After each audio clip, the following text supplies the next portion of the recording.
Okay, let's unpack this. I want to start with a phrase that honestly usually makes me want to roll my eyes. Oh, I think I know where you're going with this. You know the one. You're stressed out. Maybe you messed up at work. Your coddler is having a meltdown in public. Mm-hmm. You're in it. And then someone comes up to you and says, hey, don't worry, it's all just a game. Oh, yes. The classic dismissal. It's right up there with everything happens for a reason. Exactly. It feels so incredibly dismissive. It's like they're telling you that your reality isn't real. Right. Oh, that mortgage payment. That's just monopoly money. It's fine. Yes, it Yeah. sounds like they're telling you to just detach, to stop caring. But we have this text today, this really fascinating philosophical breakdown that argues we've been getting that phrase completely wrong. It really flips the script. The source material we're diving into argues that saying it's a game isn't about denying reality at all. It's not. No. It's about orientation. It's about how you position yourself Yeah. relative to, the chaos of your life so you don't get crushed by it. Orientation. Okay, I like that word, but you're gonna have to sell me on it.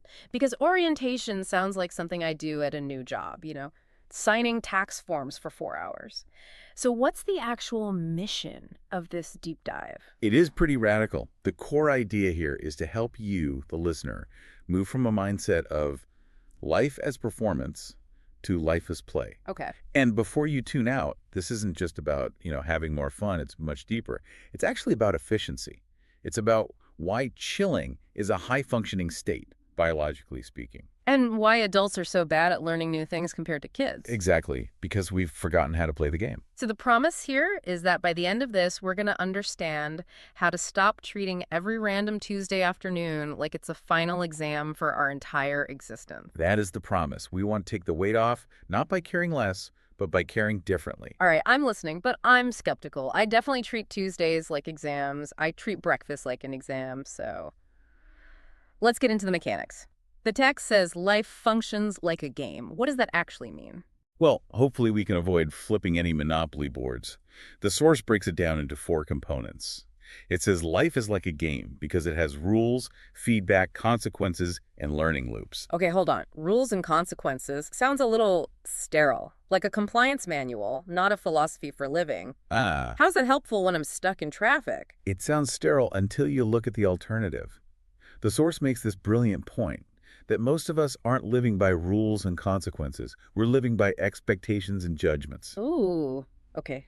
Distinguish those for me. So in a video game, if you touch the lava, you lose a life. That's a rule. It's impersonal. The game doesn't hate you. It just says, oops, you touched lava, try again. Right. Ah. But in our lives, if we touch the lava, say miss a deadline, we don't just accept the consequence. We layer on all this judgment. We don't say, I was late. We say, I'm an idiot. I'm disrespectful. My boss hates me. We turn a simple mechanic into a moral failing. Precisely. And this brings us to, I think, the biggest hook in the text. The author argues that life has all the parts of a game, but we're playing with the wrong objective. We're trying to win life. Which feels impossible. But we're always told to win, right? Yeah. Win the career, win the relationship. If I'm not winning, what's the point of playing? And that's the trap. The text says explicitly, unlike a game, life is not meant to be won. It is meant to be played well. Not meant to be won. Well, Wow. Think about it. There's no game over screen where you get a high score. There's no teacher who gives you an A+ at the end. The text says that crushing weight we feel comes from forgetting that participation is not performance. Participation is not performance. Can we just pause on that? Because modern life feels like it's nothing but performance. It really does. Social media is performance, work is performance. Even parenting can feel like a performance. I feel like I'm constantly being graded. Exactly. And when you see life as a performance, every interaction is a judgment. You're either succeeding or you're failing, moment to moment. But if it's participation, It changes things. right, in a game, if you make a move and it doesn't work, what do? You try a different move, you respawn. You get feedback. Yeah. The text says games work because failure is just information and iteration is expected. But in the performance mindset, failure isn't information. It becomes an indictment of who you are. That leads perfectly into the next section, which I found, I don't know, surprisingly touching, but it also kind of called me out. It's the difference between the adult and the child mindset. And it opens with this claim. We are all kids in the sense that we are all learning through experience. No one arrives finished. It's a beautiful way to frame it. We have this idea that at some point, maybe when we turn 30, We're cooked. Mm. We're done. We're adults. Hmm. But the source says that's an illusion. We are never finished. But the way we handle that trial and error changes completely as we get older, right? I mean, watching a kid learn something is so different from watching a 40-year-old try to learn new software. Drastically different. The text draws this really sharp contrast. Children get the gameplay loop instinctively. They play, they adjust, they fall down, they laugh, they get back up. Right. Take a toddler learning to walk. If they fall, they don't sit there and think, I am a failure as a human being. I should probably just quit walking forever. Crawling is my identity now. Exactly. Yeah. They don't have an existential crisis about gravity. They just get up. But, But here's the aha moment from the source. And this is the line I really want everyone to hear. okay. Children do not confuse mistakes with identity. Adults do. That's the root of it, isn't it? Mistakes with identity. That's where all the suffering comes from. The text says adults treat every single moment like it's a test. So when an adult falls, makes a mistake at work, gets rejected, we don't see it as data. We say, I am bad, I am stupid, I am unworthy. We dramatize it. We dramatize it beyond its function. We've lost the ability to just receive feedback without spiraling into shame. It's like we've taken this useful feedback loop and just short-circuited it with our egos. Yes.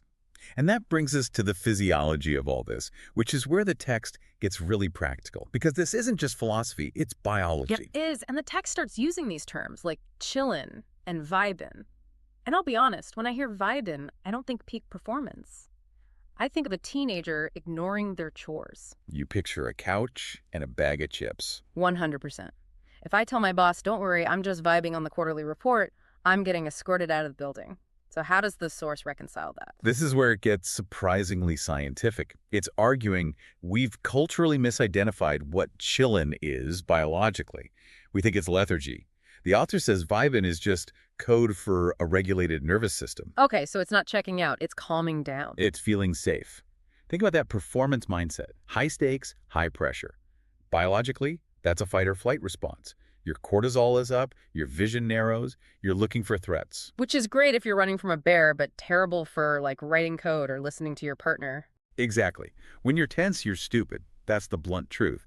But when you relax into the game mindset, your nervous system regulates. You move into that parasympathetic state, and curiosity replaces urgency. Curiosity replaces urgency. I love that swap. You can't be curious if you're terrified. Impossible. Curiosity is a luxury of safety. And the source makes a factual claim here. A relaxed system learns faster than a tense one. That makes so much sense intuitively, but we rarely apply it. It's like trying to learn a new board game. If everyone's yelling at you and telling you you're losing, you just panic. You get tunnel vision. You lose access to creativity. The text points out that kids are good at games because they're not obsessed with the outcome. And when we can get back to that, when we stop obsessing over the score creativity comes back. And the text says mistakes lose their sting. That's huge. If I'm just vibing, if I'm in a regulated state, a mistake is just a glitch. It's not a fatal error. Precisely.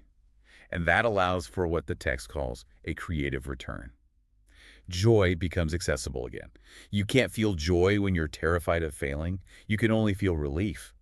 But in a game, in play, you can feel joy. Okay, I have to play the skeptic for a second here. I can hear someone listening thinking, this sounds great, but I have a mortgage. I have deadlines, people rely on me. The real-world objection. All right. There's a thin line between treating life like a game and just being a nihilist. If it's all just play, doesn't that trivialize real suffering? That is the crucial question, and the source addresses it head-on. It says, seeing life as play does not erase responsibility. It changes how responsibility is carried. Okay, let's unpack that. How is the carriage of responsibility different? The text suggests we swap the concept of control, which is heavy and impossible for responsiveness. Responsiveness. Break that down for me. Think about a surfer. A surfer takes the ocean very seriously. If they don't, they could drown. The consequences are real. But do they try to control the wave? No, that would be insane. You can't control the ocean. Right. They don't scream at the wave for being too steep. They are purely responsive. They're playing with the wave, but the stakes are high. They're hyper-focused, but they are flowing, not forcing. So the responsibility isn't in stopping the wave, it's in how you ride it. Precisely. And that's where these semantic shifts in the text come in. It offers three of them. First, instead of punishment, there is consequence. Punishment versus consequence. What's the difference there? Punishment is moral. It feels personal. It's you're bad, so you suffer. Consequence is just mechanical. It's cause and effect. You leaned too far left, so you fell. Okay, I see that. It takes the shame out of it. Which leads to the second shift. Instead of shame, there is adjustment. Oh, that's good. A mistake in a performance brings shame. I fell off, everyone's watching, I'm a loser. A mistake in a game requires adjustment. You calibrate, you paddle back out. It turns the energy outward instead of inward. Shame just eats you up inside. Adjustment is an action. Exactly. And the third one is what we just talked about. Instead of control, there is responsiveness. The text says when we make these shifts, the world becomes navigable rather than overwhelming. Navigable. That's a much more manageable word than, conquerable.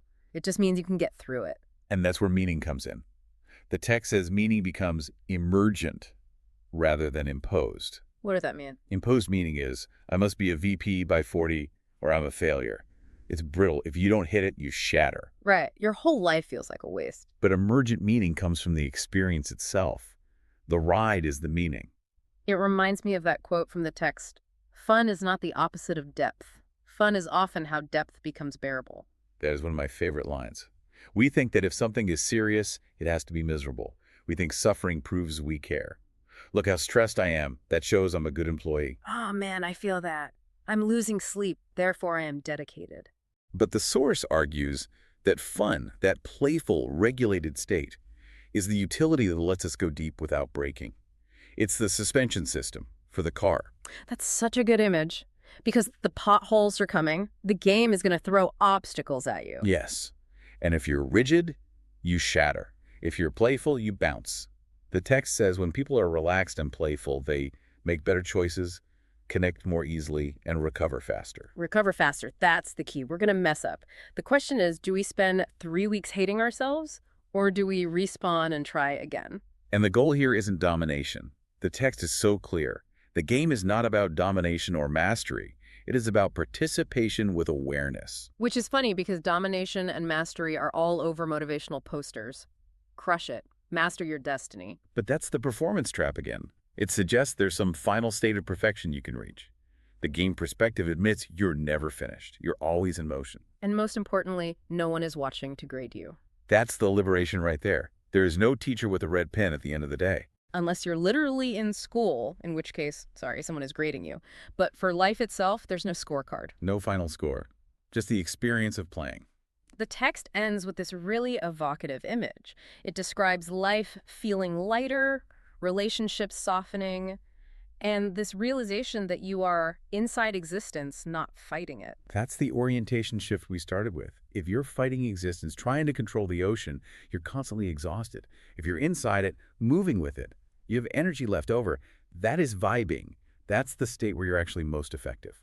It really redefines what being an adult is. It's not about being rigid and serious. It's about being a kid with better skills. We are all just kids because learning never stops. We're just learning and playing and adjusting our way through it. I love that. Makes the day ahead feel a lot less scary. It should. So as we wrap up, we want to leave you with a mental model to carry with you. We've established the game isn't about winning. It's about playing well. And to play well, you have to stop treating feedback like a verdict. Right. No one is grading you. But we want to leave you with one final thought to mull over. If we accept this premise that there's no winning life, only playing it, I want you to ask yourself a question about your day so far. Look back at the moments your heart rate spiked. How many of the emergencies you felt today were actually just feedback that you mistook for a final exam? That's a big one. Just feedback. Thanks for diving in with us. Keep playing.